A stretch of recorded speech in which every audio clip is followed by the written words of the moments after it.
Wonderful. So hello, everyone. Thanks again for joining us. For those of you who just joined, welcome to our show.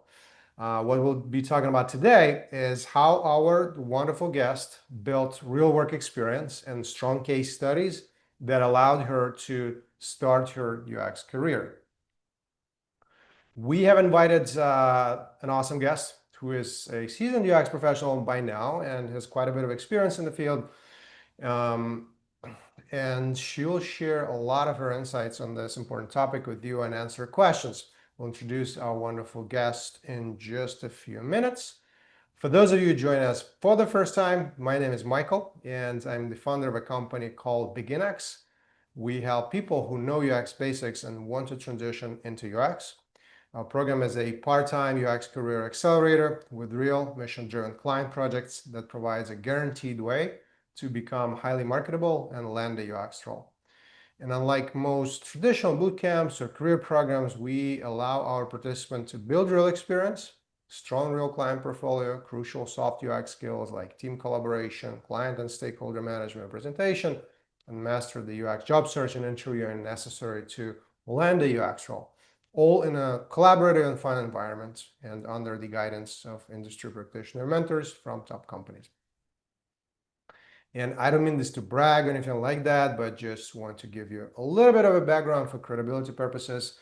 The company was started in New York City, and we have run many virtual cohorts, helped over 160 people get hired and become marketable and get hired in over like 160 roles, 160 different companies, which we'll share a little bit more about in a second. We'll tell you a bit more about our virtual program and also make a special announcement closer to the end of the event. And of course, that part is completely optional for you. All right. Okay, so here are some of the companies that the grads are hired by. So essentially, we've seen lots of people go through this entire UX career transition. Now let's get to the most fun part. And start introducing our wonderful guest. And then we'll jump into the interview. All right. So Lacey, it's great to have you here. Thanks again for joining us. It's great to be here. Yeah, I'm really excited to have the discussion with you because I know you have an interesting story, and I like that you, it was very interesting how you progressed, how you grew, how you basically were able to make this transition, etc. And basically how you've gotten pretty good at landing roles and getting hired. And so you kind of, I think, a perfect role model for someone who is looking to accomplish this. Thank you. I Um, appreciate that. yeah, of course. So would you like to briefly introduce yourself to our audience?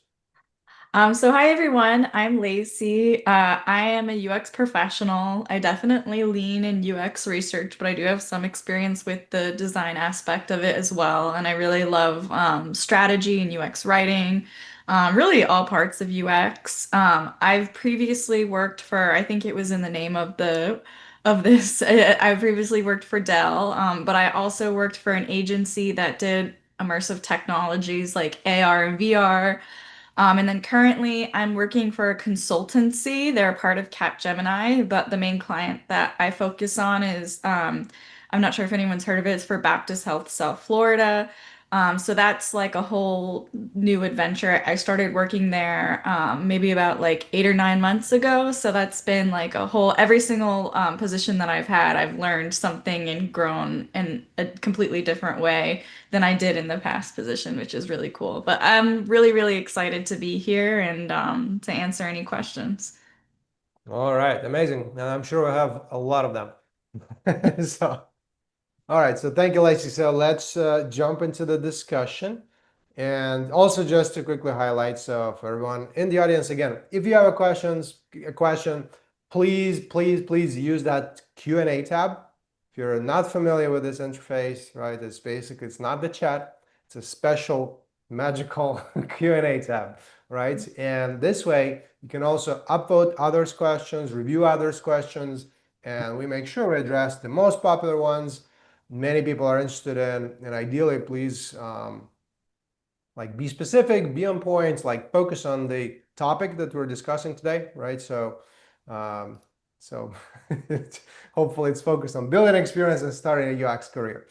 Um, all right, and also just a reminder, we'll make a special announcement about the program we're running closer to the end of the event, and we'll also share the career transition roadmap summary handout with a few slides. So stick around if you'd like to get that. All right, cool, Lacey. So let's start from the beginning. Like, what were you actually doing before you decided to transition into UX? So before I was doing learning experience design, which did have some similarities, but it was still different. I was focusing more on e-learning, and I would say it also wasn't as methodical as UX is, where I feel like if you're gonna really have robust UX, you need to really research and strategize. And that was also something that I was missing as well because I did have a research background. Like I went to grad school. I studied sociology and I like really loved doing qualitative research while I was in there. So that was something that I was definitely missing when being in at least like the place that I was working. I'm not sure if like all companies are like that, but it was something I was missing being in learning experience design. But also I was in it for several years, like almost 5 years, I think, and I was just ready to like move on and like grow and um but yeah, so that's why because of there's some overlap, that's why I started to get interested in UX because I was like, wow, this is like things that I like about learning experience design, but more where I can really like grow into an even bigger career. So that's yeah, that's where I started.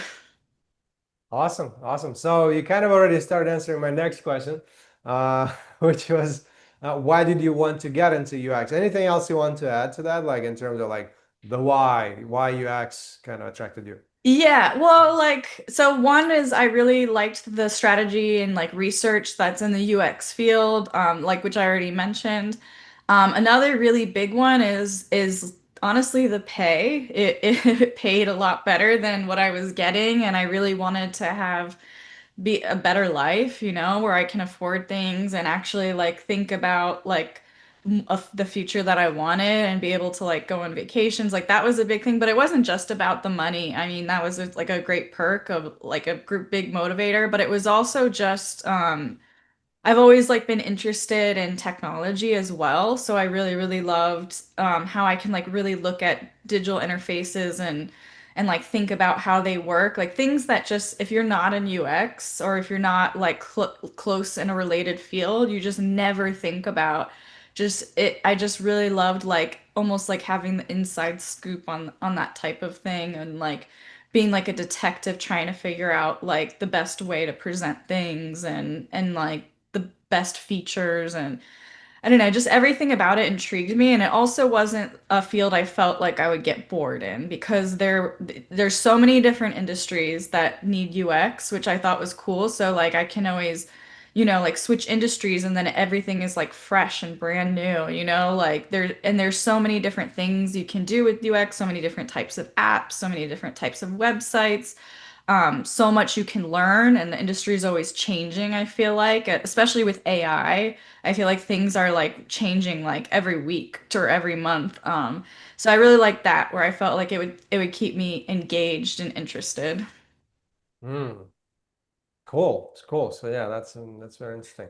Um, what were some of the biggest challenges for you in the beginning? And just at a high level, we'll dig into much more, get into much more detail in a second. And again, we'll basically we'll cover Lacey's entire story, and we'll do a specific emphasis on experience building and case studies, right? So explore that area much more in depth than the others, right? So, but at a high level, like what were initially some of the biggest challenges that you faced? I think one is definitely like confidence. When you're first transitioning into UX, it's like, and I think that that could be transitioning really into any career. I'm sure there comes like a doubting yourself. Like that was something too. But you just kind of have to like ignore that voice in your head and still push forward anyways, and then just, really like fake it till you make it. I mean, people say it like a joke, but it's honestly true. Like you fake it, but then you get to a point where that's just who you are because that's what you've been doing.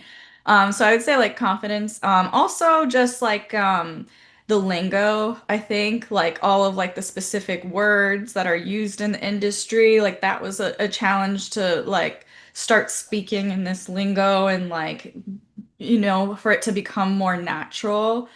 And then I think another challenge was just like building a network because networking is definitely an important part of looking for a job. So just, like reaching out to people and trying to like make those connections. Like at least in the very beginning, it is a little bit more difficult and it could feel like a little intimidating as well, but it's definitely like an important part, I think, of like trying to transition and get a UX job. Mm, okay, okay, excellent. So that's great. And also, just a quick heads up. So Lacey did complete our program at some point, right? But that doesn't mean that we're gonna be talking about the program for the whole interview, right? We're actually not gonna be talking much about it at all, right? So we're gonna be exploring is how she specifically built experience, how like what was that experience about? Like how can you actually do something similar? And it doesn't matter if you choose to apply to us, to our program, or if you try to do this on your own or through somebody else, etc. Right? Basically, just give you more insight on how this can be done and what makes this effective, like effective experience building and case and like strong case studies versus not so. Um, Lacey, how did you go about building your like initial hard UX skills? And in your opinion, like what are the most important ones? So I first started building it just honestly just by taking like self-paced online courses and like watching videos even on YouTube and things like that. But I feel like it's one thing to watch videos and that is helpful, but I really feel like I was able to best build those hard skills by just like getting into different programs and starting to do things like getting into Figma and just, playing around and trying to design and getting used to the like where everything is and what everything does. Of course, like getting a basis of like if you're not familiar with the tool at all and you definitely need a basis of how to use it or else you're just going to be completely lost. But once you have that basis, like getting in there and actually doing was really useful. And just yeah, I think like also not being too hard on yourself in the beginning because this is new to you, like this is practice. Like you don't need to create like the best thing ever. You're just, getting your footing and learning how to do things. Like almost like in UX, iterating on things is a really big part of it. And it's that I feel like that's true for your career and yourself as well. Like you can't expect to be like at a certain level if you haven't even started at level one yet. You need to have like realistic expectations for yourself and just be okay with starting at the beginning. Hmm. Okay, okay. So yeah, that makes sense. So basically it was for you, it was initially just doing some self-paced courses, watching video and self-paced course, you mean like Udemy or something like that, or like Skillshare? Do you remember any like specific ones that Yeah, were I good? did one that was Skill Crush. I did some, I know that one's not as popular, but I liked that one. I did some IDF courses, and then I used YouTube a lot for like specific how-tos for like getting in the tools and like, or if I got confused on something, I would like quickly Google and find a video that would walk me through how to do something. Yeah, yeah. And I mean, YouTube has like everything, right? You can learn Yeah, pretty much anything now, I think. yeah. So don't think that any programs or courses have some unique content, right? And most typically the benefits are not about the content itself, right? So if you just need the content, right, you can find most of it for free or very cheaply, right? So Yeah. online, I right? realize I use an acronym for IDF. I'm not talking about the Israeli army. It stands for Interaction Design Foundation. For anyone who doesn't know, and it does have a membership fee, but it's very reasonably priced, and they have lots of incredible courses in there, and they're industry recognized. Like if you put it on your LinkedIn, people will know, like, oh, it's Interaction Design Foundation. Yeah, yeah. I think actually during our one of our previous events with we had with Stacy, I think she mentioned IDF as well, taking some courses there. So it feels like it's yeah, they definitely have a lot of it's like yeah, very in depth on like all the different areas of UX, like beginner, mid-level, advanced. I think it can be a bit long, I think, right? And it's kind of can be a bit more theoret on the theoretical side. So at least based on like what I've researched. But it has so much information. Like it has like you can learn like pretty much anything.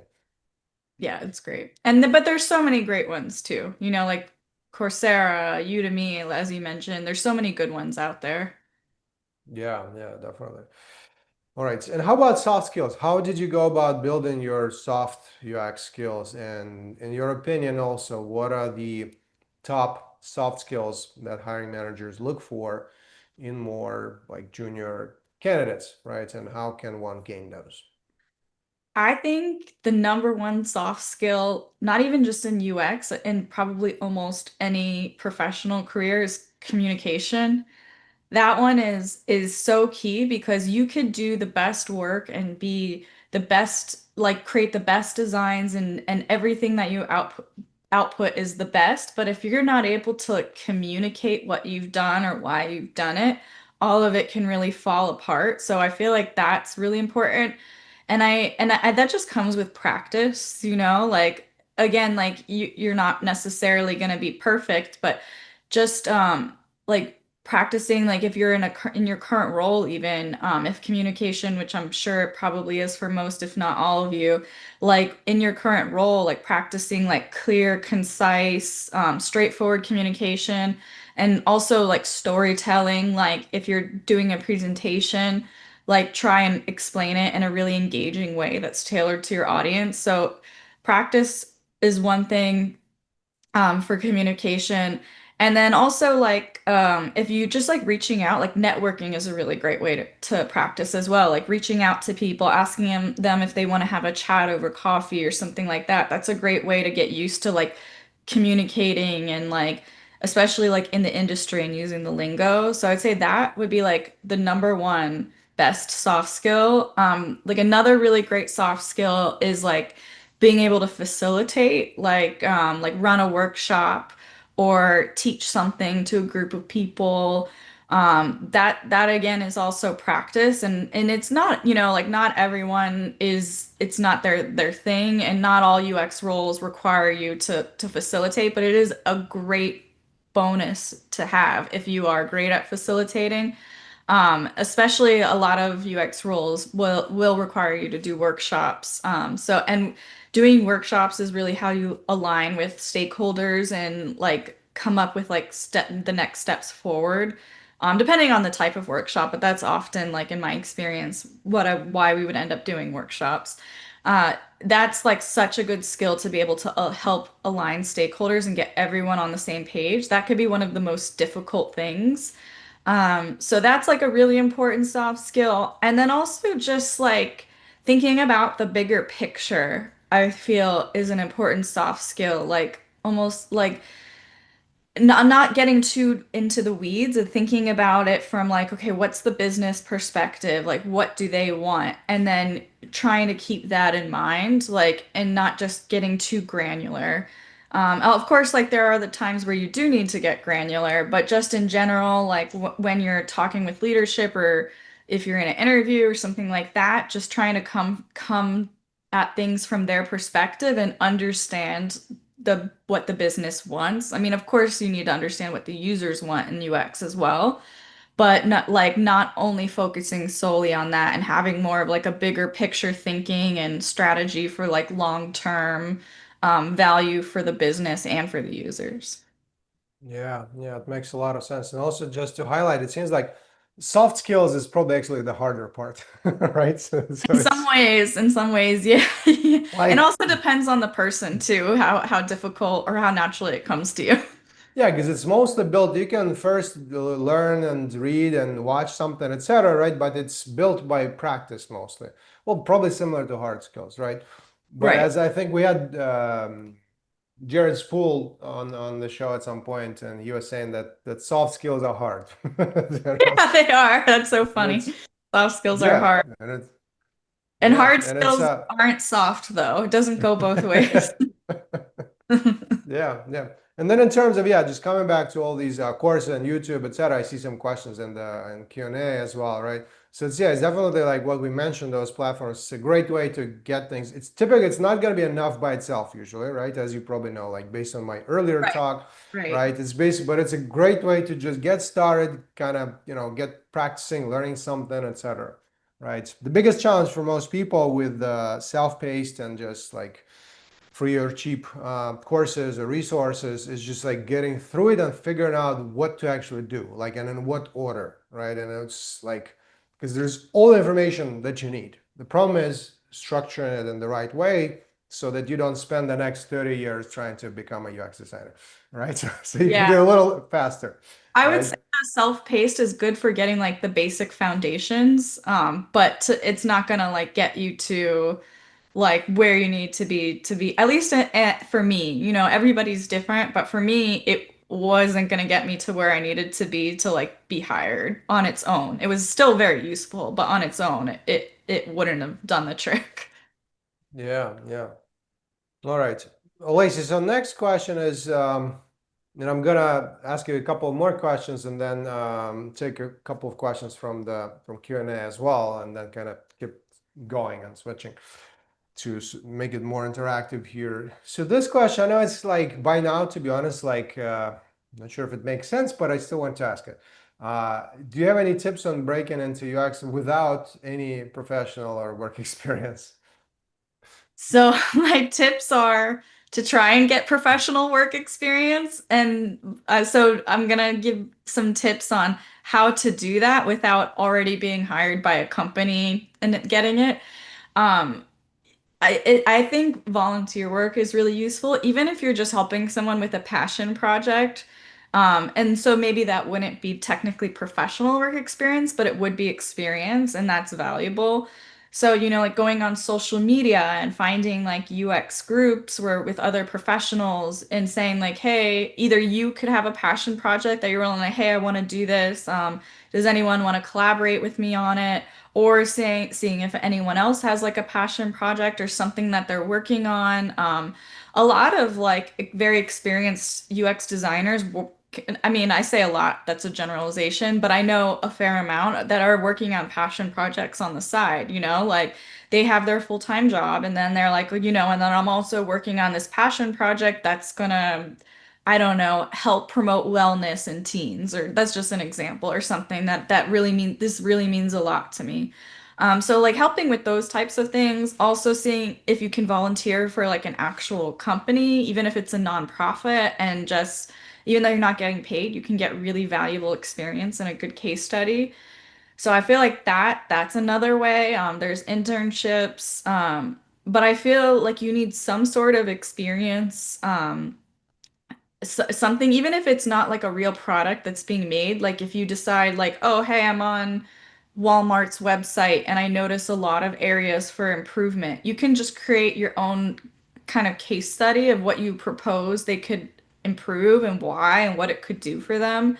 I mean, you can do things like that. So even though it's not like something that's actually going to be implemented, it shows your thinking and it shows like your skill if you were to be given this type of project. So just like doing things like getting crafty and doing things like that.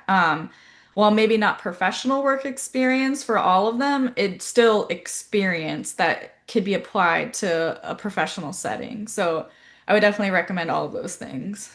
Yeah, yeah, definitely. Those are great points. And especially, I really always recommend like volunteering, doing pro bono work.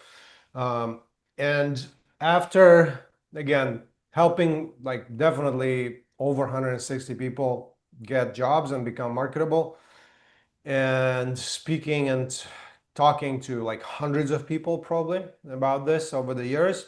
Definitely would not recommend getting stuck on hypothetical projects for too long, right? It's great to have the first one, two max, right? So do a couple of hypothetical projects. After that, just do real stuff, right? Because just think about it, right? You have hypothetical project, you have real projects. Like what looks better on your resume? What looks better on your LinkedIn? Well, the first one, it doesn't even get on your resume, right? It basically gets into your activities or something else or projects, right? So basically you want to get to that professional experience building, and could be volunteering, could be pro bono work, could be just finding some kind of startup, etc., right? And or an internship if you can get a good one.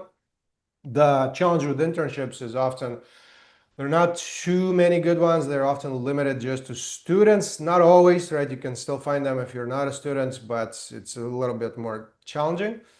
But just ensure that it's actually useful for you, right? Of course, it has to be useful for the company, right? Otherwise, there's no point for them to do it usually. But make sure it's like a solid, great case study that you can get from it. We'll get into some more detail in terms of like how Lacey's case studies look like and what the process was like, etc. Because some internships will basically, and I've spoken with so many people, they would just have you do like this one little narrow thing, then another little narrow thing, then another piece. And basically, it looks a little bit better if you didn't have it on your LinkedIn resume, right? So you have something, but it doesn't really get you a case study that is good, right? So ideally, you want something that actually gives you a solid case study, like a nice, meaty, big project, right? That is like tech or digital product type of project, right? Again, through volunteering, through pro bono, through internships, through other options, or applying to our program, or you need some additional help and like a more curated and systematized experience to do that. Um, Lacey, how did you go about building your real experience so you could transition into UX? Yeah, so well, as you mentioned earlier, I was a part of the Beginx program, and that not to like plug it, but it was a really great way for me to get real experience in a case study. So that was one way. Another way was I tried to take from my past experience, like, and take what overlapped with UX and try and put that into just a very high level case study. Although it wasn't like probably like the best UX case study, it actually ended up being pretty useful. So like I'll give you an example. So like I had previous experience in learning experience design, and there was just some overlap. So I tried to pull in the aspects from one of the projects I worked on that were UX related and put it into a very high level case study.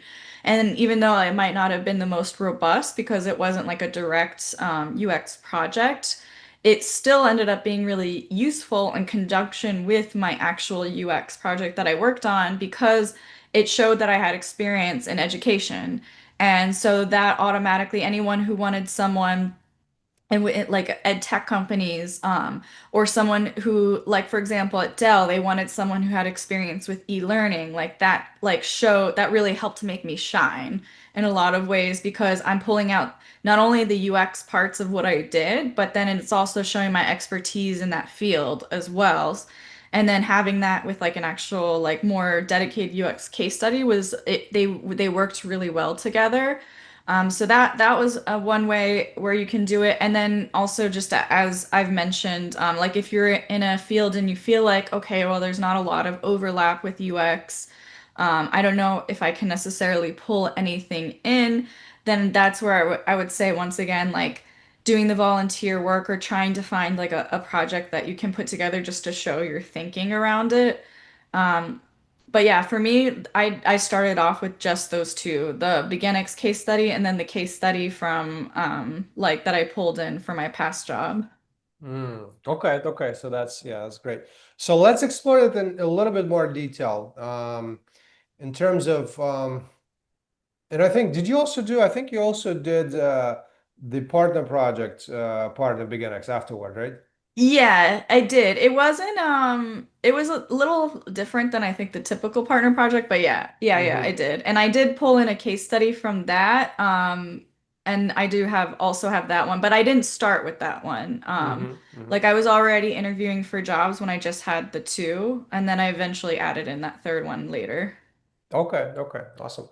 So let's dive into a little bit more detail. So tell us maybe a little bit more in terms of that real experience that you gained before you were able to land your first UX role. Maybe just how the projects worked, what were they, what did you do? Again, we could talk about just this for probably half an hour, right? But just if you were to summarize, like in terms of like what were the projects, what was that experience, the partner project, the core program project, etc.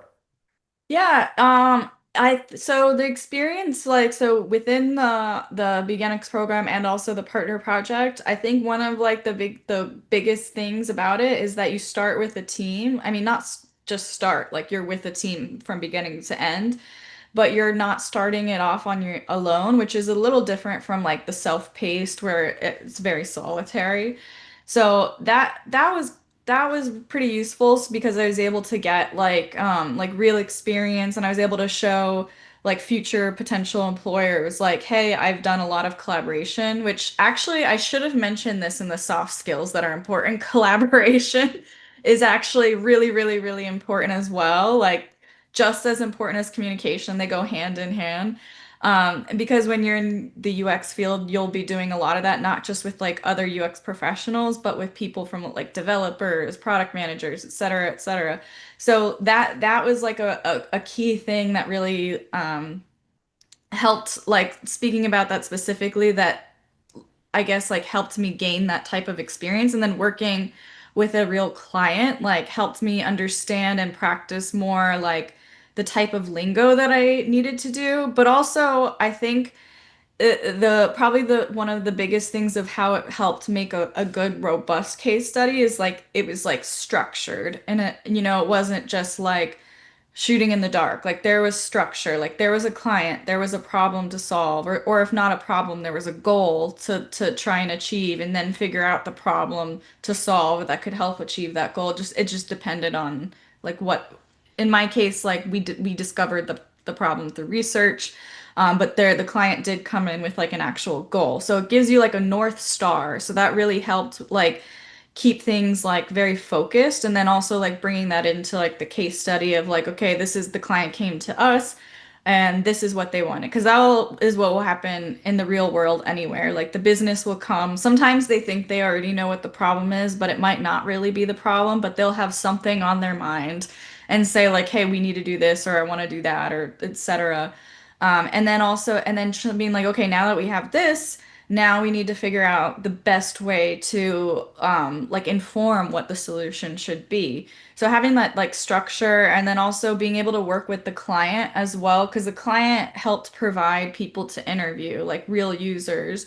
Because sometimes recruiting can be really hard, especially if you're just like on your own, like just trying to reach out to people, it could be really difficult. So having like the client provide like the real users helped us actually come up with like really good, robust research and get really good insights, which also looked really great in the case study. Um, and then from there, like coming up with the designs, and then I think after the research part, like, and you're putting together the designs, that's like where you really like learn about more of like compromising with the client on like what their goals are versus what the user's goals are, because there's always like some type of compromise of like, okay, the business or the client, they really want this, but it's not necessarily aligning with what the users want. So how can you meet in the middle and find the best solution for both sides? Like I think that also helped make my case study really strong, like showing like the experience that I had in that, because then that's also another soft skill type thing that can be very difficult. It just depends on the situation, and being able to navigate those types of situations is super useful. And it looks good in a case study. And then just having the final product. And if in my case, for the actual Beginnings program, we did get to talk to some of the developers from the actual company. So then we also got like that developer handoff experience to some degree as well, which is another really important thing that you would have to do in a UX career. And it looks really good in a case study because again, you can design the most incredible design, but the last thing you want is for a developer to come in at the end and say this is way out of scope. Like we only have 2 months to do this and this is 4 months worth of work. So you need to like go take out like half of these things. Like you don't want that to happen. So being able to show that you communicated with the developers, understood the scope from their perspective and what can actually be done within like the time constraints and resources that you have, and then produced a product that like worked for everyone's needs. That also I think made my case study stand out really well as well to show just like that real interpersonal negotiation and collaboration. And of course, like like the hard skills, like the actual like design, and like using research tools. Of course, that's important too. But on its own, it's just kind of like a skeleton. But bringing in like everything you had to do around it is what really like brings in like not to be like gross, but like all the organs and skin and everything to make a full human. Yeah. Um, yeah. Did I answer the question? Yeah, yeah, no, this is good. This is good. I think you're doing a great job like analyzing of like what you did, why it worked, and I hope you guys are taking notes because the goal here is not to tell you how the amazing program is, but tell you like what she actually did and what you can do and what you should look for ideally if you do some experience building or volunteer work, pro bono work, or internships, etc. Anyway, you try to build that experience before actually getting the job. All right, it's important to kind of have those elements. So I think you mentioned team collaboration, you mentioned working with clients, real users, developer interaction, negotiation with stakeholders, etc. Right. So I hope you guys are taking some notes, and yeah, and also please remember to review everyone's questions or at least some of them and upvote the ones you're most interested in. Again, please try to focus those on the topic specifically, mostly about experience building and case study building, right? And we'll try to get through as many questions as possible. Once we get through all the portfolio and experience building and case studies type of questions, then if we have time, then we'll get to the more general ones as well, just to make sure we answer as many as possible. Well, as long as they're still UX career transition focused. Um, all right. Lacey, so tell us maybe, so that was great. Tell us maybe a little bit more about the actual case studies that you had in your portfolio before you got that first role. So maybe a little bit more about the actual client, Oh I yeah, yeah. guess from the core program, maybe from the partner project if you want, maybe from your past work. Like what were those case studies, like a little bit more detail? Yeah, so the one from the Beginnings program, it was actually a really great one. It was for a company called Nabby Music. At the time, they were really like growing a lot because it was during like right at the beginning of the pandemic. They had been around before that, but right at the beginning of the pandemic, they became even more like their user base was really growing more and more because ultimately like what the product was that they had was they would connect like students with music instructors, and the because you were able to connect online, that's why it was starting to grow during the pandemic. People were starting to rely more on this type of tool to find their students. But the flip side of that is because of the pandemic, now there were different needs from like both the students and the instructor side because it's they need to figure out ways of how they can conduct these classes and like still provide value to the student, but on top of that, like doing that remotely because it was like so early, like it wasn't safe to like actually meet in person or anything like that.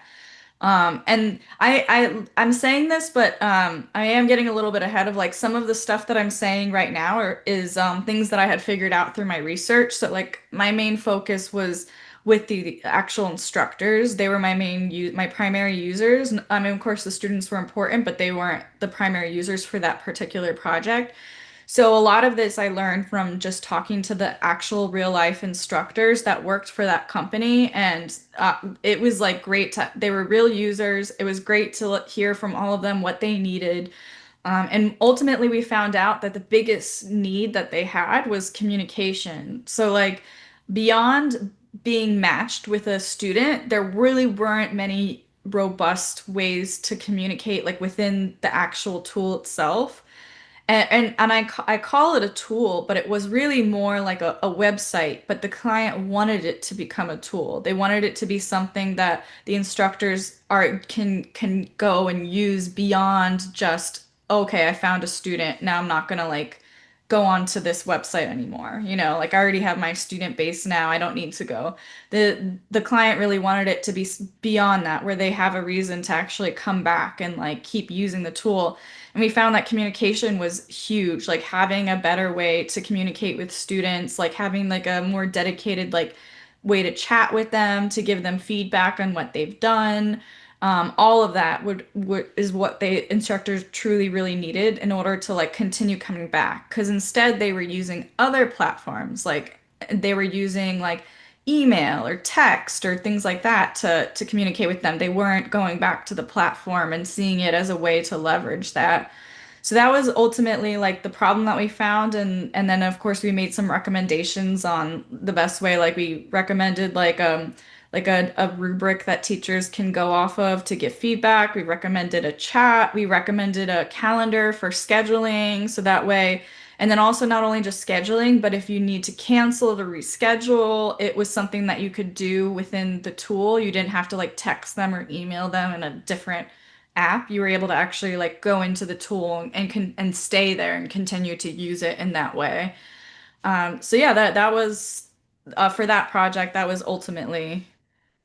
Did you want me to go in on about another project as well? Sure, sure. You can cover that a little bit in terms of like, yeah, the partner project that you had or the other ones or whichever. Yeah, so for the partner project, that one was an interesting one as well. So basically, it wasn't a product that currently existed. It was a product that it was kind of like a passion project, which is why I was saying earlier it was a little bit different than the typical partner project, but it was still like real life experience. Because it hadn't been released yet, but it was something that was based off of a gap in the market that they noticed. So what happened was there's a role. So when location scouts are scouting for like movies and TV shows and things like that, like finding where they're going to film certain things, everything was very like siloed and isolated, like within between each location scout. Like a one location scout would have his portfolio of places that he's built up or she's built up all on their own, that they would reference for location scouting. And if they need to find a new place, they just start at the drawing board and like try to like find places. There was no like clear directory or any place that they could go to like share knowledge and say like, hey, I found all of these places in these states, and oh, hey, I found all of these places in these states. It was very siloed. There wasn't really a lot of communication sharing among them, and it could honestly like make their jobs a lot easier if they were to have that type of communication sharing. Um, so that was like a problem that, like a gap in the market, I guess you could say, that we noticed, where there wasn't really any solution for that at all. And it was that one was also a little tricky as well because some of the location scouts who've been doing it for so many years, they are like a little wary of like, oh, okay, I don't want to put my whole portfolio up on, some website and share it with other people, like so that was also something that we had to navigate. The main thing, so that was like the product as a whole. The main part that I worked on was coming up with a map for location scouts where, so it's not just about like sharing or like seeing what people already have, but it was also about like trying to like easily find good locations, like future locations. And that can be based on the information that other people, like it could be based on crowd sharing information from other location scouts. So like what I worked on was like creating a map that had like the parameters that a location scout would need to know in order to know if something is a good location. So this could be something like if they need permits, like parking permits outside of the location, like for like these movies and TV shows, they have like sometimes they need to park like big trucks and you need a permit there, or sometimes you need to block off a road and you need a permit to do that. So because then you got to make sure like no cars are going to go there if you block it off. So you need to get like in some cases like the city to approve that. You need to get a license or whatever, what have you. Like there was just different like things that were very, very specific to like their needs that you're not just going to find on Google Maps or something like that. So that was the main product that I worked on. And I think like the biggest challenge with that one is there are so many different aspects of what a location scout would need to know and just like figuring out like what's the priority and how do we visually surface this on a map to help them.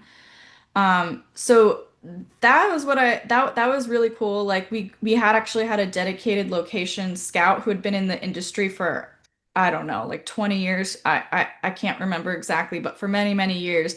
That was like an advisor, and was telling, and he like knew a lot of people in the industry as well. So he wasn't just basing it off of his own experience, but he's also bringing in like knowledge from other people, and he helped advise us on like what they needed to know so I also worked with like other UX designers and researchers and a PM, and then having like this like subject matter expert advisor. Like that was really cool experience as well. And it was very tricky. It was a very tricky one to do, but I think we did end up with some really awesome designs that were a good MVP for that project. Awesome, awesome. So thank you, Lacey. That doesn't sound like a passion project. It doesn't.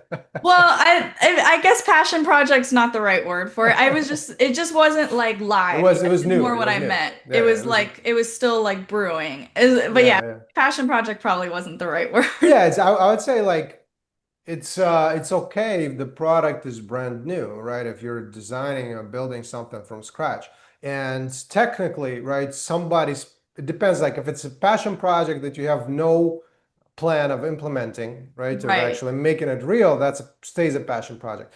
If you build a company around it and if you involve other people and there's a team and there's a plan to implement and grow and build and launch, etc., that's as real. That's definitely a real Yeah. project, No, right? yeah, and So there it's was definitely like plan to like actually implement it. It wasn't there was never like, oh, we're never going to implement this. That was never the case. yeah, yeah. So I would say that's how I would define like the difference between. Yeah. So if the project is somebody's passion, that's amazing. Yeah. So and if you have all these stakeholders and teammates and let's say and subject matter expert involved, and I think what they were doing, their team was doing that work already in person or like in a physical world, just manually, right? And they were looking to build a product around that. It's more about the experience than, like the success of the company. It's more about like the experience that you got from it and how you helped.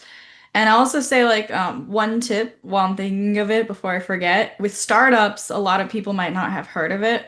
So it's important to like market like what it was. Like for example, like if I had mentioned Nabi Music anywhere, I'll say like music learning platform next to it, like because Nabi Music might not really mean much like to somebody. Like what does that mean? Do I buy instruments? Like no. So I always like try to like make things as clear as possible for them in those cases.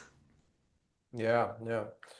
All right, so I see quite a few questions already piling up here in Q&A. Amazing job, love it. Again, please review all the questions. Please upvote them. What you're most interested in. Ideally, again, give us more questions that are specifically focused on experience building and case studies. We'll take those first. Then if we have enough time, then we'll take the more general ones as well. But again, we'll try to answer as many as possible. So. I want to take and by the way, if I mispronounce anyone's name, sorry about that. It's not intentional, obviously, and feel free to correct me in the chat or let me know if I'm getting it right or not. So Hiram, let me know how you pronounce your name. Um, Asked what is the amount, so I assume like number of case studies you think you should show. Um, so I talked about this before briefly, right? Let me just to come back to that. Usually the kind of magic number is three, right? But it's like 3 to 5 typically. But we can ask Lacey, specifically Lacey. So in your case, you had only two real ones, I believe, right? But you also featured some related similar work that you've done before, right? Yeah, so it was 2.5, I guess I would say. I think it also just depends too, because those so like I ended up getting hired with Dell, and both of those like the one that I got from the Beginnings program and the one that I brought from my past experience were really relevant to what they wanted out of a candidate. So like you never really know. Like two, definitely like don't let only having two stop you from applying. Like especially in my case, I had success with it, but I will say like three is kind of like the golden standard. So that should be your ultimate goal. Like don't stop at two. Still continue to work to try and find that third one. Yeah. And it also, again, just one caveat, depending on what they are, right? So if you just have 2 or 3 2-day hackathon hypothetical projects, it's not gonna do it typically, right? But so it's as long as they are comprehensive, like basically what I covered earlier, comprehensive, large, at least like a couple of months or so in duration, ideally, um, digital products, team-based, client-based, etc. Right? So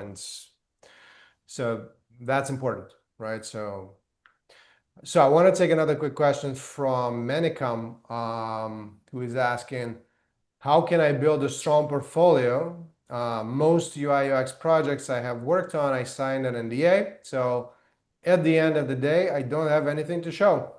And what kinds of projects can I work on to build strong case studies for my portfolios? I know we covered some of this in Minicom, so maybe it was part of it was already answered, but Lacey, do you want to add anything on top of this?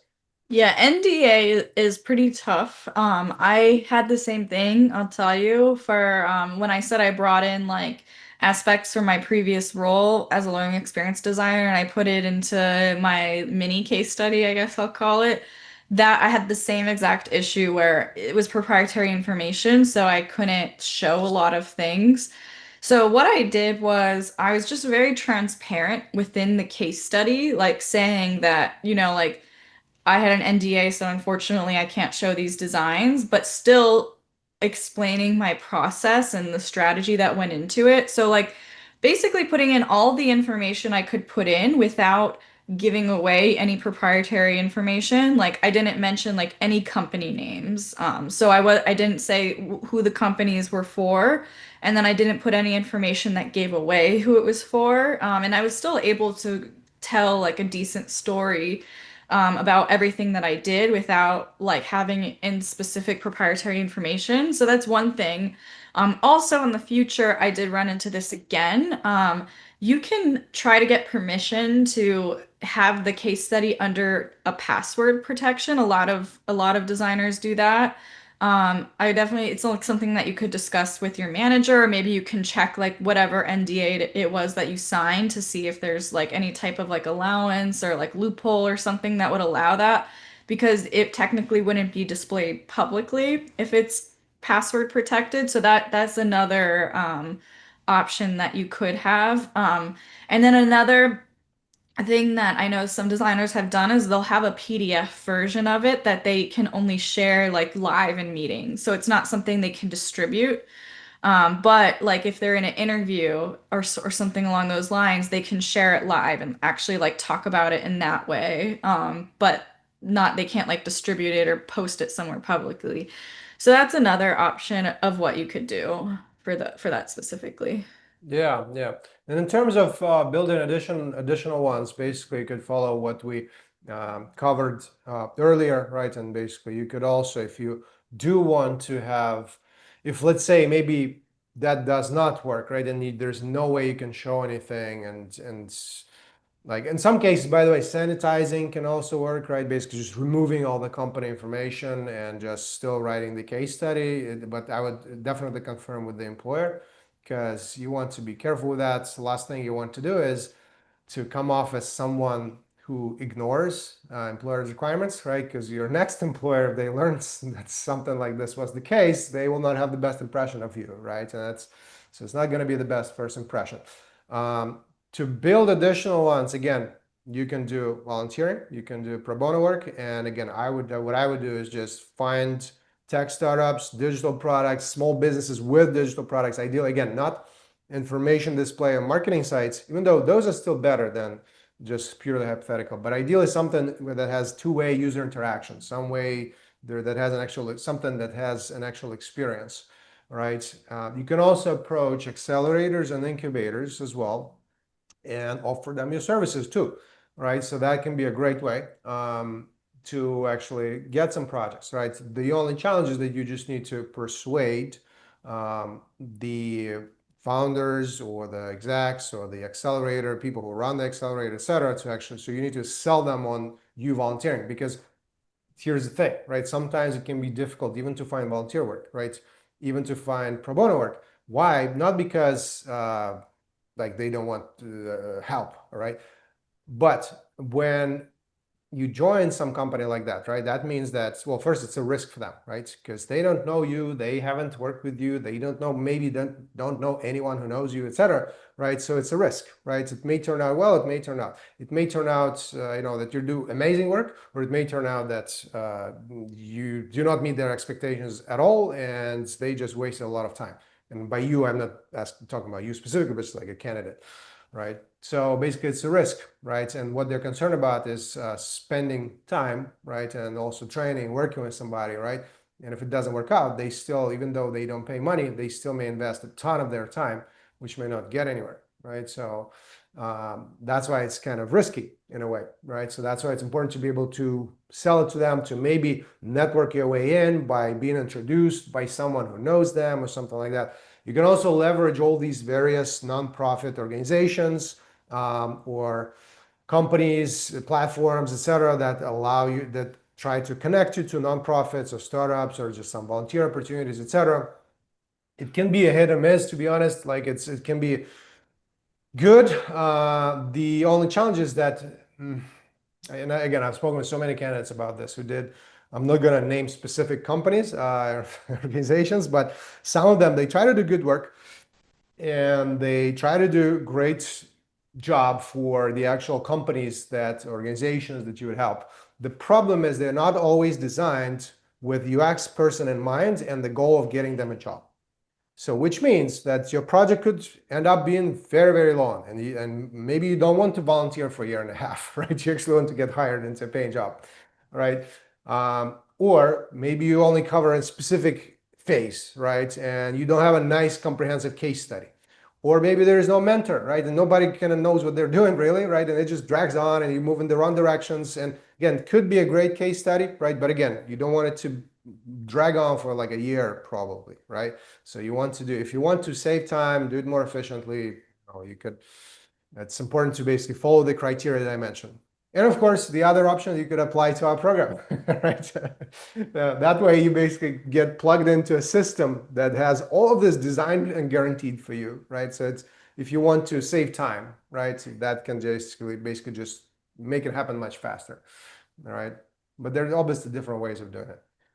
And Lacey, just to ask you, so in terms of length, so your projects, just to recap, so one project was basically about 10 weeks or so, right? The core program projects roughly. And then the partner client projects was how long? That one was longer, but it's hard to say because we did take breaks, especially like around holidays and things. So it's hard for me, and it was such a while ago. I know it was longer than 10 weeks, but I want to say maybe like 3 to 3.5 months. I'm trying that's based off the top of my head. Which even then it was maybe like longer than the ideal, but it still like was well worth it. And it wasn't like Michael said, like a year and a half long project. You know, it had a beginning and an end. Mm-hmm, mm-hmm. Okay, okay. All right. Okay, so let me ask you this question, and then I'll come back. So I see Bhavana has a great question here, specifically related about case studies. And I'll take Bhavana's question, maybe a couple other ones. Um, so Lacey, in your opinion, what were like the top three things that made your case studies and your portfolio effective? Okay, so something that I learned, I didn't have this in my portfolio in the beginning, but like asked other UX professionals for feedback, and some feedback that I got that I think was very, very valuable was to have like right up front, like break down the problem, the solution, and the impact of each of your case studies, like just as like a little summary. And that's something that I think made a big difference because it was like a hook to like whoever's viewing it, like right up front in a very, very, very concise, super high level way will know exactly like what I did and the value that I brought. And then that also like entices them to maybe continue looking to see, oh, okay, so this is what happened. And then they're going into it with that context already in mind. And like that's something I think to watch out for is when you're on a project and you're so close to it, it's hard to like take a step back and say, oh, okay, like this makes a lot of sense to me. But if someone is a blank slate and knows nothing about this project, are they gonna immediately understand like where I'm coming from here? And I think like having that little summary at the beginning, like it not only is it good for them, but then it's good for you because it gives you like a very like clear focus of what you want them to know that you and it like helps set you up really well for the rest of the case study. So I think that's one thing. Another thing that also I didn't have in the beginning that I ended up changing later, and it wasn't a specific feedback from someone. I just started looking at a lot of people's UX portfolios and just seeing how they set things up, which I recommend for everyone. Like go and you can even try and Google like best UX portfolios and see if you could find like a Medium article or something that gives you some links of ones that are really like great to look at for reference. But yeah, so I did a lot of that, and I noticed I had my UX case studies on the actual homepage. I had them below the fold, meaning like they had to scroll on the homepage. I mean, of course, I had you could get to them from the top navigation, but actually like seeing like, like the image with the blurb, like the, like quote unquote marketing of the case study, they had to scroll to see it. And I noticed on a lot of the examples I was looking at, it was above the fold, where like right when you get to the landing page, boom, like UX case studies, here's images, here's description. So that was another thing I did that I think made my portfolio as a whole stronger. And then something else too that I think was good as well as for my portfolio as a whole was that I had like I didn't just dedicate it to UX case studies. I'm not saying like put in anything and everything and have it be all over the place. You do want to have a very focused portfolio. But like I added in some things that like set me apart, I think that other portfolios didn't have. So like for example, like before I got my master's in sociology, I did film. So I did had like a little section for documentaries just to show, and it does have relevance to UX because it showed like I interviewed people and I had good storytelling. So even though it wasn't like technically UX, it was something that was like, oh, like that's different, like or oh, that's cool that she has that skill, and that she can like she's clearly like been able to interview people and create this story, like things like that. Like if, for example, if you have a background in marketing, there's definitely things. I mean, I'm not saying mix it in with the case studies. You probably want to have like a separate section for it. And you will still want the case studies to be like number one thing, like eye-catching thing. You don't want it to compete with the case studies, but just as like an extra, like marketing material creation. Like I don't know, I created this marketing material and it increased the click-through rate by 10% or something, like even though it's not directly UX related, it's like something that's like unique that you can showcase as, like, oh, it's a little something extra, like makes you more memorable and stand out a little bit. Um, but yeah, I think those were like the top things that I feel helped make it stand out. Okay, okay, awesome. Yeah, and by the way, I love your portfolio, right? And I think I love to share it as an example.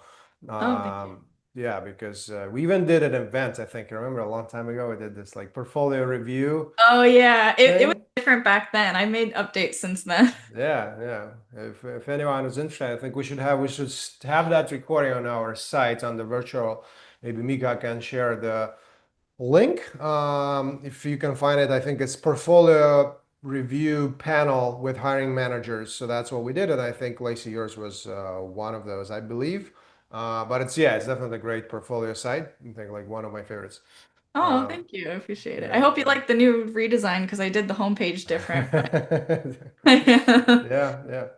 It's all right. So I want to take so before I take Bhavana's question, I see a couple of questions about specific, like about hard skills and just learning overall, etc. And I just want to like quickly take those and just share some resources that could be helpful. So I see Reed is asking, I'm making a career change from tech and film editing. What are the skills that I need to build a portfolio, become a UX designer, and how do I learn them? So how do I get a mentor and as a new designer? So Reed, first of all, I'm gonna ask Mika to put a link. We did an event quite some time ago about learning the fundamentals, learning the basics, right? And it kind of lays out the structure in terms of, and I believe Menikam had the same question here. How can one filter for what to learn? Because there's so many design resources out there, and it becomes overwhelming, and it challenges to know where to start. So Mika maybe yes, and I think so. Mika found portfolio review panel already. Mika, if you could find the how to learn UX basics or UX fundamentals effectively, efficiently, I think that's the title. You will have a pretty clear structure in terms of the hard skills, like what you need to learn, etc. Also, if you need help in terms of learning the basics, you can just reply. If you're on our email list already, you can just reply in the PS section. We'll basically have this option for you to, you can just reply and with the word basics, and we'll send you our guide that we put together based on different online learning resources, courses, a lot of it from Treehouse and Skillshare, etc. And just basically has this structure, right? So this guide solved this problem and kind of clarifies for you what you actually need to learn, what you need to know in terms of the hard skills, right? So it should make it a bit more clear, the phases, the deliverables, etc. And again, it's key to learn it by actually doing it, right? Not just watching a bunch of videos, even like initially, yes, watch the video, but then do it. Watch the video, then do it, right?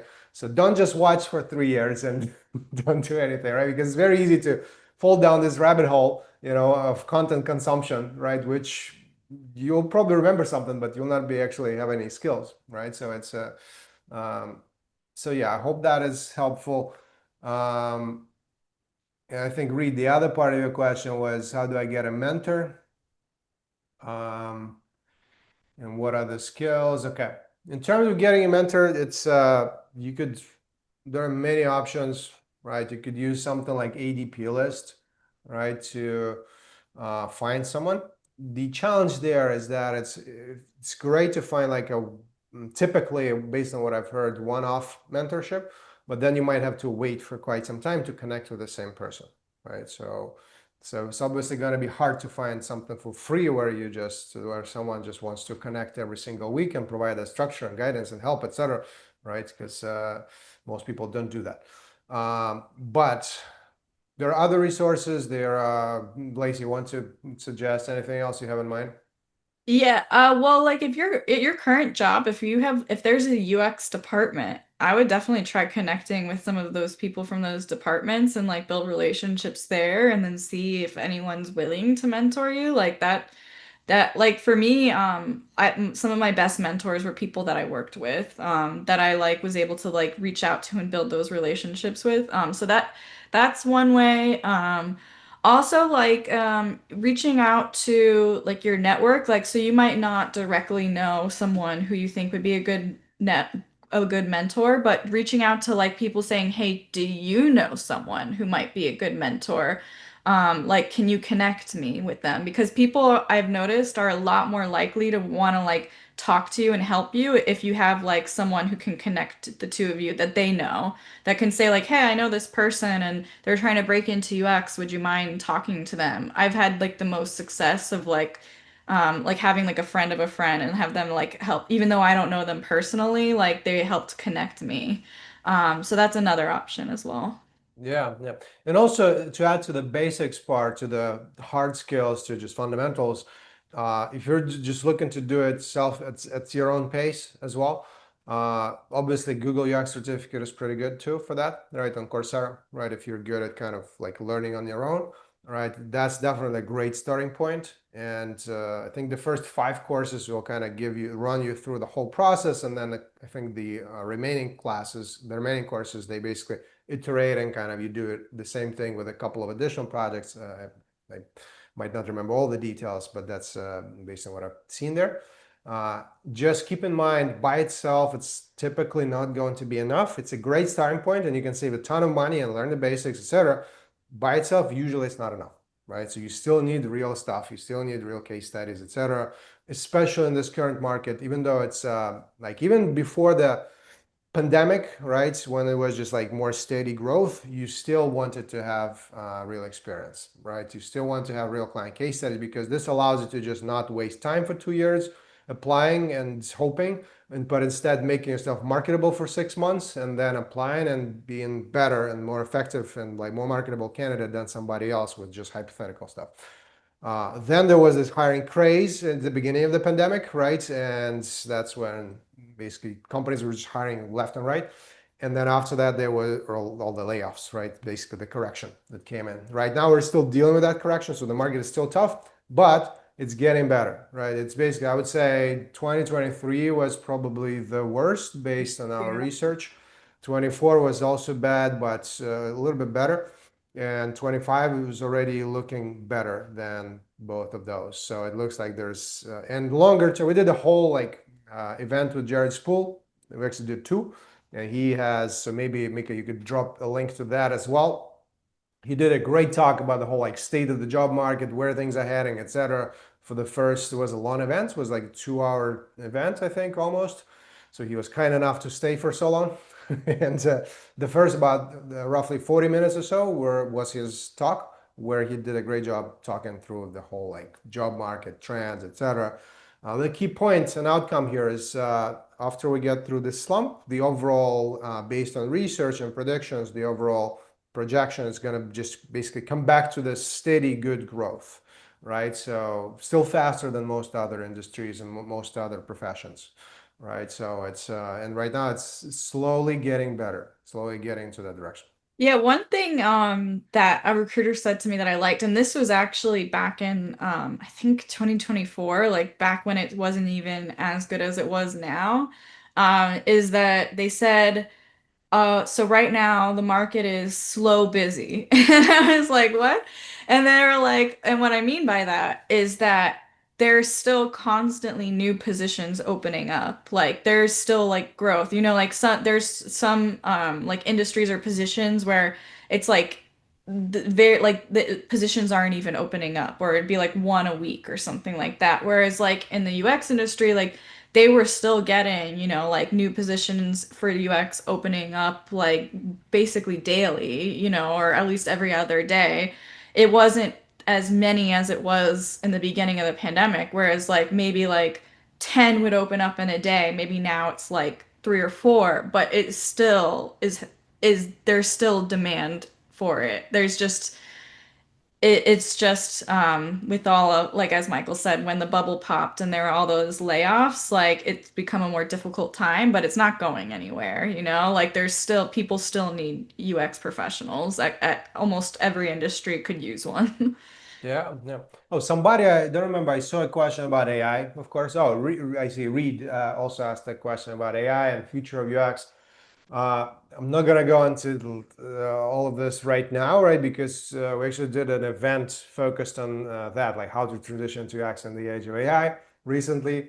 I think we'll probably already have it on the site as well. So Mika is pretty busy today sharing all the links. If you could share that one as well, please, with Danny. I know a lot of you joined us from UX Support Group, right? Which is a wonderful meetup based of New York City. And so we did an interview, an event. I've known Danny for like a long time. And so we did an event with him. And he's also actually teaching a whole course about AI plus UX. And yeah, we explored this angle of transition, but through the AI lens. And so that I think like a lot of you will find that useful as well. So some more and more content piling up for you. Also, really quick, not related to that, but another thought that I had of how you can get like a real case study that I don't think I mentioned that I think is also a great idea is if you notice an opportunity where you currently work and you could talk to your manager and say like, hey, can I, you know, like just do this when I have free time, like work on this, like I've noticed that I don't know, like on our employee website, it's really hard to find like our PTO request place or something like that. I want to see if I could like redesign and make things easier, like that. And that would be like real professional work experience that you can just do on the side when you have free time and actually like involve stakeholders at your where you work as well. It's another idea. Yeah, yeah, thank you. And it's okay. Back to Bhavana's question. I almost forgot. I'm came back to my list here because she asked a great question, and I know we're running a little bit short on time, so but we'll take as many questions as possible, and then I have a couple of questions for you as well still. So Bhavana was asking, when I showcase a case study from my volunteer work, I often get asked collaborative questions like, how did you collaborate with the stakeholder? I sometimes find it challenging to respond effectively. What would you suggest?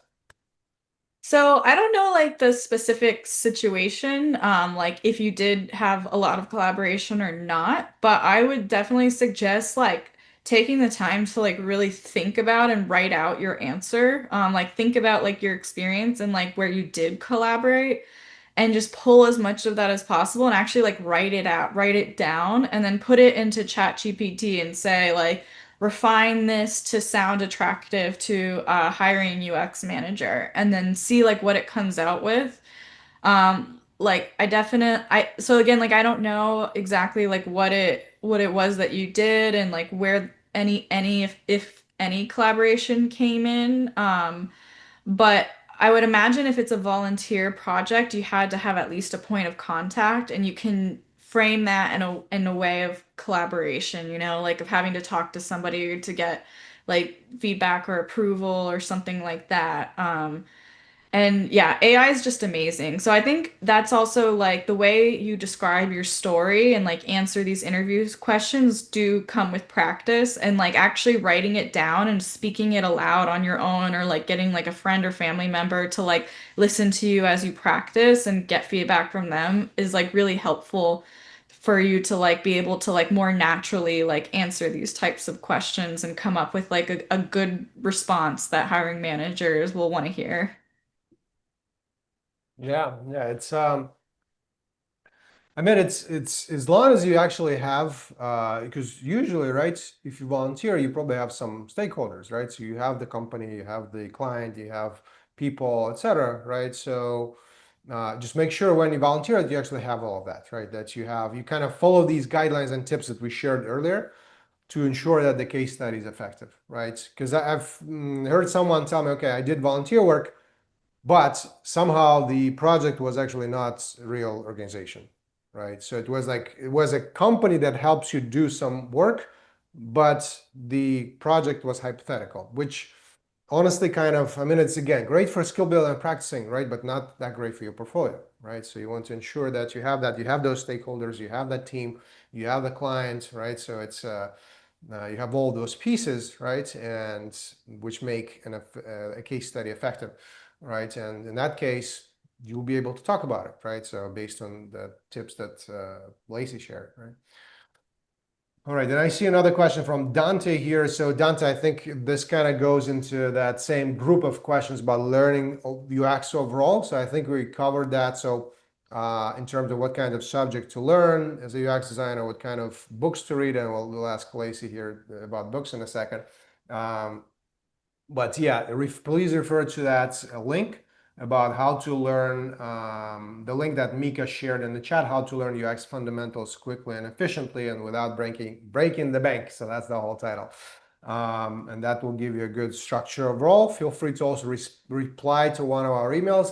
If you haven't received any of our emails yet, right? If this is like your first event and you just learned about us, you'll get a welcome email with like a lot of resources that you'll probably find quite useful. You can easily just reply to any of those emails. We'll actually get them, we'll read them, and it will say in the PS section usually, basically just if you want this basics guide that we put together, reply with the word basics, and we'll then share that and send that to you, right? So this way you'll actually have a clear structure. Or use Google UX certificate or the first 5 courses. Our guide is actually very similar in structure to the Google UX certificate. I think they both do a great job in terms of just covering the fundamentals. Oh, and the books to read. Lacey, any quick book recommendations? So there's one that a past mentor actually recommended to me that I thought was great. And it's really good for the soft skills. It's called Articulating Design Decisions. I think, and they even have an audio book of it. And it's just, it's really, I feel like it breaks down really well. Like why storytelling is so important, like, and why it's more than just design. Like you have to like really be able to communicate what you did and why and how it's going to benefit whoever really well.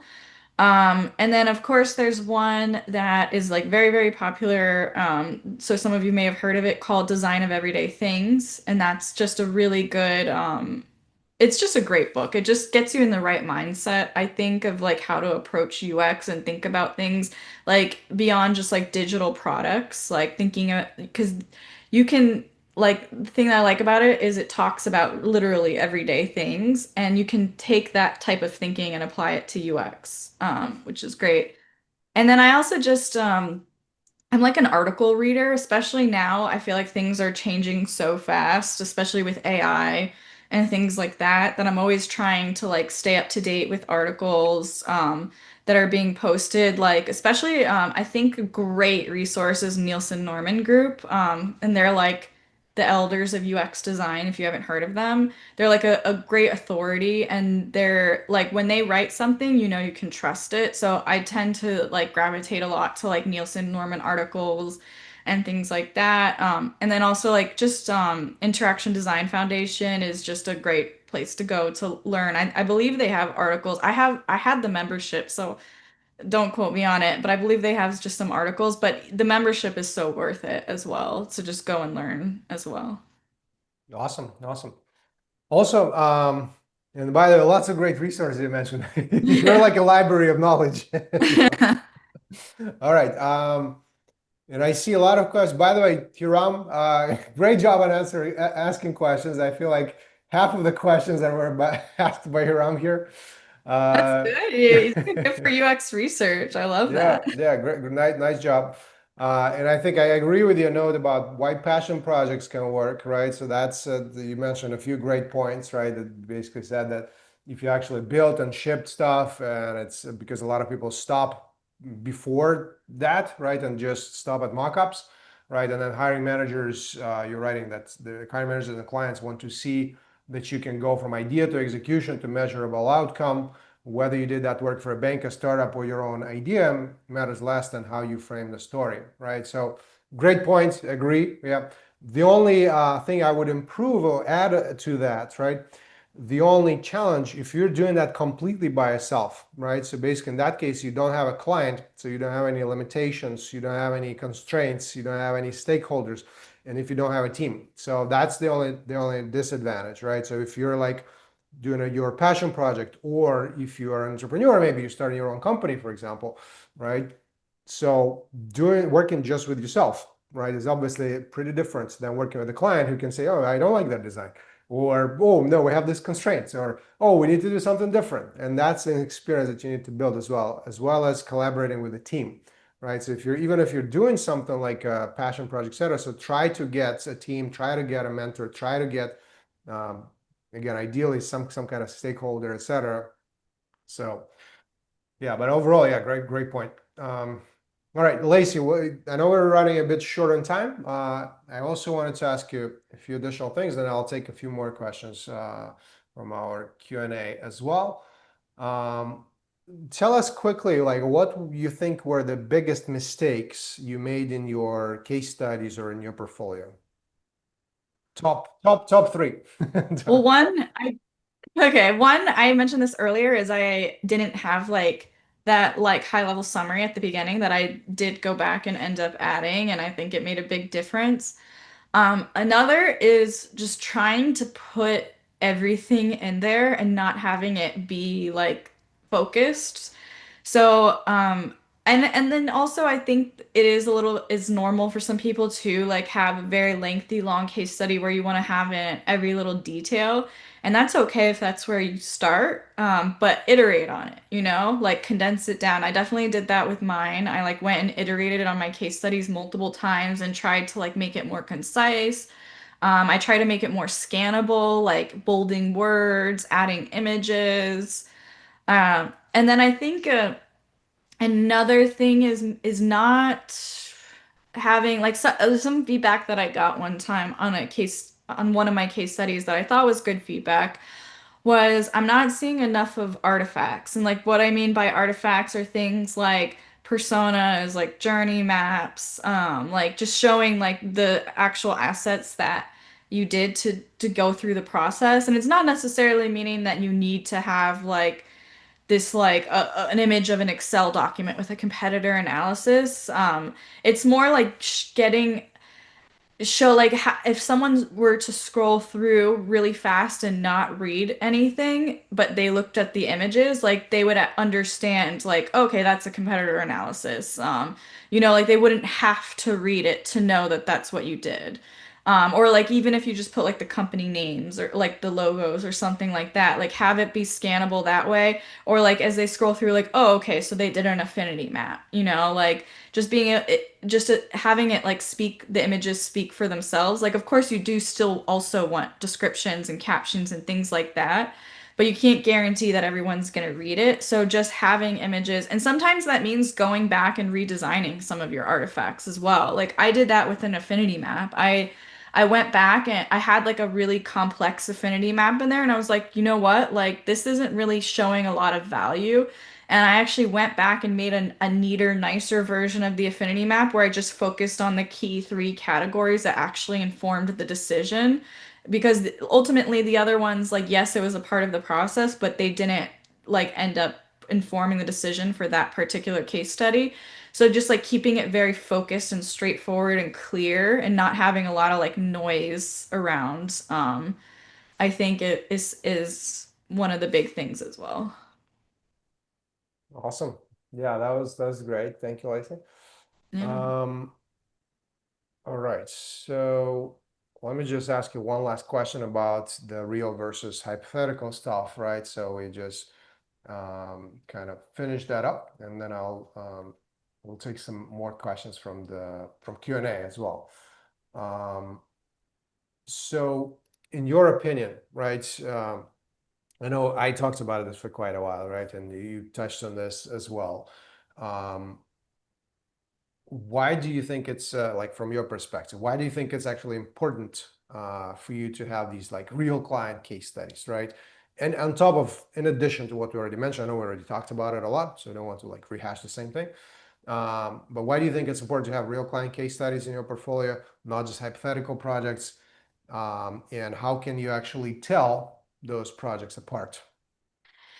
Yeah, so like when you're thinking about a hypothetical project, so like let's say you went to a boot camp and you did a hypothetical project there. That project that you did, while it was great for learning and it might be like a good like supplementary case study in addition to real client case studies, but on its own, the hiring managers will probably see so many versions of that same exact case study. If it's like through a boot camp, for example, they'll probably see the same exact versions of that case study. They'll be able to tell a mile away, and it won't necessarily like set you apart from other people. It won't like say like, oh, this is the person that we need. And then if you worked on like a hypothetical project that maybe wasn't at a boot camp, maybe it is unique. I think some like key giveaways where a hiring manager would look at it and say, "Oh, I know that this is like a hypothetical project or this isn't like based on something real," is if it's too perfect. Because like a big part about UX is like there's a lot of messiness that you need to navigate, and highlighting that messiness and how you were able to tackle it is actually a huge asset. You don't want to make it sound like everything was perfect. You did like the design thinking process in perfect order, like step one, step two, step three, and no issues popped up. Like that can be a red flag to hiring managers, like that this is they don't have real experience in like a real world project because they don't know how to deal with like conflict with other stakeholders where they need to navigate that and figure out like how to compromise. They haven't had to deal with like trying to scope down. Like, so maybe some stakeholders are trying to go out of scope and you have to like reel them back in, or maybe you're trying to go out of scope and the devs had to reel you back in, like they want to know that you're like having that collaboration and dealing with like the conflict and the issues, or maybe something unexpected pops up where it's like, and this happens a lot in businesses where priorities change. Like, hey, you were supposed to focus on this feature, but leadership's changed its mind and we're putting that feature on hold. Now we want you to focus on this feature, and like being able to like pivot and figure out like the best way forward within like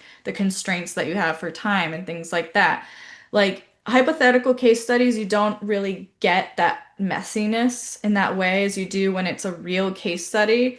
So like having like that real experience like really shines and it stands out to hiring managers because like again like being able to like design an app, like create a design, or being able to like use a tool for unmoderated testing is important, but it's probably not the most difficult part of the UX job. I think the most difficult part is like navigating like stakeholders, expectations, scope, and requirements, and like being able to pivot when unexpected things happen. Those are probably like the most difficult things. So that's going to be something that hiring managers will really want to see that you have experience in. Because if you don't, if it's a junior role, maybe it's not as big of a deal. But even then, even in just like past experience, even if it wasn't a UX role, like seeing that you have experience with collaborating and dealing with things like that, is probably going to be something they'll look for. Awesome. Yeah, thank you, Lacey. Yeah, no problem. Comprehensive as always. That's, thank you. That's good. Yeah, no problem. All right. So I want to take Yawan's question here. So who's asking, what are the things we should highlight when we explain and talk about our portfolio? For example, like which part of the process, the results, impact. So I know it's a pretty broad question, right? That's basically like how to do a case study overview or like case study presentation or portfolio presentation, right? But Lacey, you want to just briefly touch on that? Maybe if you have some insights. I'm gonna say, and I know I already said it earlier, but definitely you want to highlight problem, solution, impact, like very, very clearly. Like the problem of like, okay, this is what we discovered was wrong. This is what we proposed and implemented to fix it. And this is the value that it brought to the business and the users. Like those are the very, at a very high level, the key things that you want to highlight. And then with that being said, not all case studies, I mean, every case study is different. So I would maybe shy away from like this, like the idea of thinking of it as a template. Like I've made that mistake. That's actually another mistake I made when I was first putting together my portfolio of trying to like fit a case study into a template. And the case study is its own story, it's its own experience, and it almost like is more difficult to fit it into a template, like rather than just thinking of like what happened and telling that story in a meaningful way. And so like think of the hiring managers and recruiters as like your users. And then think about the story that you have and what they would want to know. Like that actually might be a good exercise. Like before you even start writing your case study, like who are your users, hiring managers and recruiters, what are the key things they want to know? You could even have ChatGPT help you like write this out. Like what do they want to know? And then like have like those questions listed out that they might have, and then you can think about how can I answer these questions in my case study, and like think about that, and then based off of that think about the best way to structure it. Because like the design thinking process is non-linear, like it's not always perfect. You're not always going to start with like discovery, like there might already have been research done, and you're starting with like designing and then testing that design, like so I would, that's why I'm a little like I don't want to give you like a specific structure because you really have to tailor it. But whatever you do within whatever structure or whatever way you present it, make sure the problem, solution, impact are very clear. Mm, yeah, those are great points. Um, all right. So Yawan, I hope that clarifies your question. Also, for everyone, here's what I want to mention. If you have a burning question that you feel like it has ideally specifically about experience building and case studies and portfolio and how Lacey started her career with from that angle, drop it into the chat or drop it into Q&A, right? If you feel like you have this burning question and you feel like we haven't covered it, we haven't answered it yet, and you are really hoping to get an answer to that, and you haven't received it. So I don't want to hear that later. So if you have that type of question, put it in the chat, in Q&A, or in the chat. At this point, chat is okay as well. And yeah, I'll try to take that as well. So let's see if there's anything new that shows up. And meanwhile, while you're thinking about that, so Lacey, I also wanted to ask you, kind of shifting to the actual job search, right? I know this is not exactly our main focus, but I still want to kind of clarify that and just like get some insights that we could share with others. So I know there are like many search methodologies, right? Or we call them channels, right? Which you could use, right? Like applying on company sites, job boards, recruiters, networking and informational interviews with friends, etc. So which search methodology actually got you your first job, and which search methodologies got you the most interviews, right, in your like overall, and also the following roles as well? I think the easiest way that I've gotten interviews is through networking, for sure. Like where I had to jump through the least amount of hoops and was able to more quickly find something. Networking and like knowing someone who works for a company, even if they're not directly working for like the UX team, like still like having that person who can like get your foot in the door or like send a resume to a hiring manager, those types of things, that's really good. But with that being said, that's not always the only way. Like when it comes to a job search, LinkedIn is like my absolute favorite place to go because not only does it have like jobs listed out that you can apply to, but you can also try and connect with like the hiring manager, the recruiter. It depends how much information the job description has available, but a lot of times it would actually have like the hiring manager or recruiter like listed on the job and I would reach out to them. And other times, if it didn't have it listed, I would just try to find who like the person who might be the hiring manager would be. Like I would just search on LinkedIn and be like if I'm applying to XYZ company, I'd be like, okay, XYZ company, and sometimes it was even more effective to do it on Google, like, and then find the LinkedIn link that way. But you can do both. You can try and search directly in LinkedIn and through Google. I'd be like XYZ company, like UX director or UX manager or something like that, and try to just like find them. And that's actually been useful to me, like where I've applied to a job. I like just did research and found who the hiring manager was and like reached out to them and said, "Hey, I just applied X blah blah blah. Like I would think I'm a great fit for the role." That's gotten me interviews before, just like by taking that initiative and reaching out to them directly. That's a really great way to like not just apply to jobs, but also network. Um, I I got my current job through LinkedIn that way. Although, just like cold applying is not the most effective. Like, of course, you can get a job that way, but you don't want it to be your only method. So like, but I did get my current position that way. And then also I would apply so the way that I got the position for Dell right afterwards is I had asked some of the Beginnex mentors actually for recommendations for recruitment companies. And I went directly to those recruitment company websites to see if they had job listings that were relevant. And I actually applied directly to their website for a job listing that I had found relevant, and it had the recruiters like who was owning that job listed on there, and I then emailed the recruiter after applying and said, "Hey, this is why I think I would be a great candidate. I just applied to this." So again, I like brought in the networking aspect as well as applying, and then the recruiter actually got back to me. Like it made a difference. He was like, "Oh, okay, great, thanks for reaching out. Like I'll send your resume along," and then it ended up working out. So Hmm. that's another great way. But also just like knowing people and like if they can like talk to a hiring manager for you or even just send your resume off, that's also made a big difference in my career. Hmm.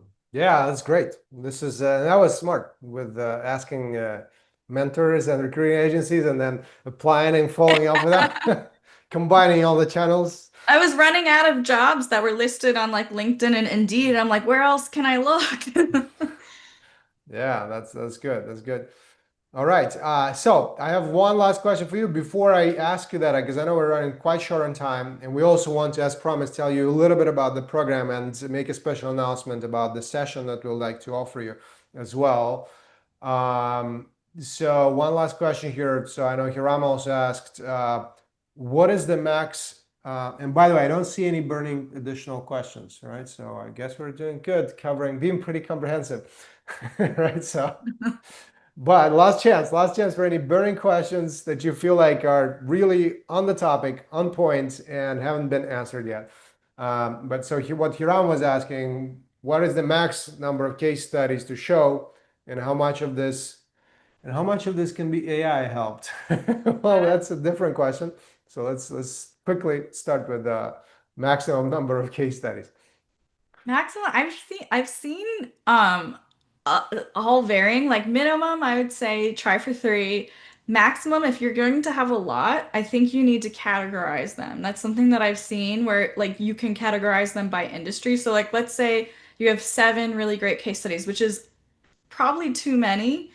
But if you really want to put all of those in there, then categorize it, be like e-commerce case studies, healthcare case studies, or like something. If there's like a reason why you need to have that many, like show that reason with more high level categories. But if you have seven case studies and they're all healthcare, that's way too many. Like I would have like three healthcare case studies, like, and that's probably all you need, maybe four. But I think the only way you really want to have a lot is if they are varying and like very vastly different and you're showcasing different things and different skills in different industries. Then in that case, you might want to have more. Mm. Yeah, and any quick thoughts on using AI for writing case studies? Oh, yes, use AI. Don't have it do the work for you, but use it for a basis. 100%. Everyone should be using ChatGPT to help them write their case studies. But again, like make sure everything it's saying is true, because sometimes AI can hallucinate and just like make up or embellish things. So definitely check it for accuracy and then check it for quality as well, because AI does the everything it outputs isn't always like the best quality, you know? So check it, don't just take whatever the first thing it gives you, you know, like maybe you need to do some back and forth with AI and like to massage it a little bit, but definitely. And then also something that you might not have considered, using AI to create icons. So like if you want to add iconography like and that matches like your personal branding or something like that, you can like create GPTs, or like there are probably GPTs that are public out there that you can use that will create icons like within the specific style that was given to the GPT. So that way you can be like you're not there like trying to like go all over the place trying to find like a magnifying glass and a cogwheel that matches your icon style. Like you can literally just say like, "Hey, make an icon that represents qualitative research," or something like that. That's another great way to use AI. Awesome, awesome. Yeah, just make sure you double check everything, right? And so it doesn't Double hallucinate. and triple. Make sure you Yeah. actually did what it says you did in the case study. Yeah. Yeah, for sure. All right. Um, and by the way, a couple of quick resources that came to mind as well as we were talking about networking is one book, a couple of books that I always talk about and recommend. And Mika, maybe you could put that in the chat as well, just the names. Never Eat Alone by Keith Ferrazzi. Great networking book, at least the first few chapters that can change your mindset about networking. Because initially, I did not like networking, right? I felt it was just something sleazy and superficial until I kind of that book actually changed my mindset and just let me look at it more as like relationship building and helping others, and maybe they help you as well. And when you look at it that way, it actually makes sense, something interesting, something useful, right? And so that's a great book. Another great book. I only read the summary actually, so you could check out the summary. Is a Give and Take by Adam Grant. Similar concept. Basically, don't be a taker, be a giver more than a taker, at least 50-50. All right, so that's very important. because you can put people like turn people off basically, right? If you just only try to um, take and ask for stuff, right? Um, and of course, 2-hour job search is something I recommend all the time in terms of networking, using informational interviews, and how to do the outreach, how to search for it. It's not going to take you 2 hours. I know it's like a catchy clickbait type of title in a way. But what's going to take 2 hours is basically the setup of your system, of your job search system, using networking, using informational interviews, which is very helpful, very like to the point, structured book, no fluff, actual detailed how-tos, not just like do this, but like how exactly do you do that? So I really like that book, and we use that methodology in the program as well. So Lacey, before we wrap up and tell everyone about the program that we run and offer a session, any final top couple of pieces of advice for people transitioning into the UX field and looking for their first role, maybe from the experience building and case study angle, or any tips in general? Well, one thing, just not necessarily experience building, but one thing to just keep in mind is don't take rejection personally. You know, like if you're applying to a lot of jobs and you're Mhm. getting a lot of rejection emails, that is so normal. Don't take that personally. If anything, take it as a chance to grow, especially if you actually proceeded with an interview, but they ultimately didn't move forward with you. That is such a great opportunity to reach out and say, like, hey, can I ask for some feedback on what I could have done better? That's something I've done, and it's helped me become better in my career. Also, when it comes to like your portfolio and your case studies, get get like lots of reviews and feedback because that's I think the ultimate thing that's gonna just make it better and better. I definitely think whenever I would have someone review my portfolio and give their thoughts and what they think I could improve, that's just helped me look at things in a different way that I might not have thought of on my own. And and it also is like they have an eye that you don't have because you're so close to it. So even if it's like someone who's not in the UX field, but like they're a professional who you want to just maybe get their thoughts on it. Like, hey, like scroll through this. Imagine you're a recruiter, because like recruiters aren't in the UX field. They're in the recruiting field. Like imagine you're a recruiter and just scroll through this. Like, do you feel like this is cohesive, that you understand what I'm trying to say? Is there any feedback you can give? And you don't have to implement every single piece of feedback. Like I know I didn't. Like some of it's opinions and sometimes it's you choose to implement it and sometimes you say, "You know what? Like I don't know about that." And then you'll also get conflicting feedback where one person will say this is too long and then the other person will say this is too short.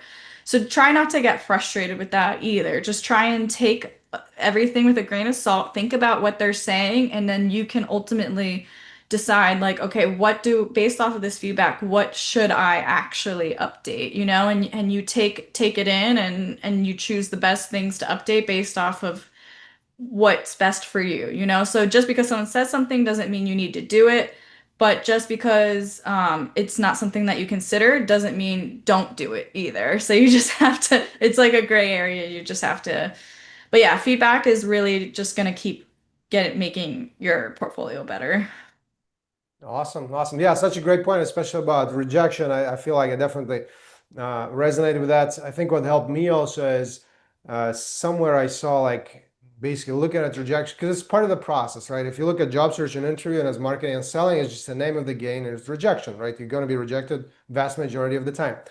And if you can learn to not take it personally, if you can learn that's basically looking at each of these rejections like as one step closer to your goal, or it's almost like gamified, right? It can really help, right? It can really I think also, I can't remember, I watched this, I think it's like a TED talk called Rejection Proof or something like this by this guy who like purposefully started getting like doing a lot of things to get a lot of rejection to kind of train himself, which is very motivating, right? And just, yeah, so it's part of the game, right? So you'll get a lot of it and ultimately it will work out. Yeah, just know that everyone's also getting a lot of it. It's not you. It's not just you. It just is a part of how things are. Yeah, yeah, exactly. All right. Thank you so much, Lacey. This was awesome. Hope you guys enjoyed the event and got some great insights. I know I did. People often ask about our program. So, as promised earlier, we're going to tell you briefly about it, maybe not so briefly. So, again, as I mentioned, this part is completely optional. So, let me tell you about this program that we're running, since it may be a great opportunity for some of you to not just build a very strong real client portfolio and real work experience, but also get the crucial soft skills like team collaboration, client management, presentation, along with the career prep to master UX job search and interviewing so you can actually land a UX role. So who this program is best for? The program is the best fit for ambitious people who know UX basics or come from a design, research, creative, tech, or related background and look to transition into UX in one of the most effective and efficient ways when without quitting their current jobs or other commitments that they might have. So we're also pretty selective, try to look for motivated and committed team players. We ran many cohorts, helped about 160 people, more, a little bit more by now, transition into UX and become highly hireable. Alumni of the program have been hired by companies like SiriusXM, Coach, Google, ABC News, Meta, JP Morgan, and many, many more. The program was ranked by SwitchUp as a best UX program for many years, and actually at #1 this year, which was amazing. And also featured in Fortune magazine and on ADP list. And the advisors and mentors are also UX practitioners from companies like Google, IDEO, American Express, The Economist, and many others, right? What you ultimately gain from it after completing the program is build not just the hard skills, but the critical soft skills, real experience with a robust portfolio, expand your professional network, and master UX job search and interviewing so you can actually land a UX role. In fact, because the grads have done so well, we also offer a money-back guarantee. So basically, you either land a UX job and follow our guidelines, of course, and or get your tuition back plus an extra $500 on top of that. If it sounds like you may be a good candidate, you can learn more on beginx.com, and you will see a link in the chat. Our cohorts are quite small and do fill up quickly, so please act soon. Otherwise, even if you're a great candidate, sometimes you may still end up on the wait list, right? Also, to thank everyone in our community who attended this event, you'll be eligible for a $500 tuition credit if accepted, of course. To claim that credit, what you can do is just by tomorrow, go ahead, go to the website, and you'll see the link in the chat once again, and request this free, no commitment career transition consultation, where where we'll do a first UX job hireability assessment for you at no cost. And by the way, these sessions are designed to not be just some quick program pitch or something like that, right? So they're designed to do the following. We'll take a look at your background, skills, and experience, identify what is possible for you to do to become a highly hireable UX job candidate, uncover the key bottlenecks that may be restricting your UX career transition progress, create a personalized action plan that will get you some results, and also see if you may be a good fit for our UX. Sorry, I'm talking too much today. For our UX Career Accelerator program. All right. In addition to telling you about the program, I also wanted to quickly mention that we frequently run different types of events, virtual events. So we'll keep you posted about our upcoming events and share resources via our newsletter that is usually sent every couple of weeks or so. So thank you so much for joining us tonight. And thank you to our wonderful guest for taking her time to join us and provide all the valuable insights. And it was quite insightful. I know Lacey is very comprehensive, so lots of great stuff, lots of great insights here. So it was a huge pleasure to have you here. By the way, last question, Lacey, what is the best way for folks who maybe would like to connect with you? Would that be LinkedIn or some other way? Okay, I think Lacey might have already left. All right, but I assume usually it's LinkedIn. So I think maybe Mika already dropped the link to her LinkedIn in the chat, or you can just find her easily. She's amazing. I'm sure she'd love to connect with you. All right, and we'll keep the chat open and Q&A open for a few more minutes after we close up the event, so that you can copy any resources that you may not have had a chance to do so yet. All right, amazing. Thanks everyone for joining, and we'll see you at the next event.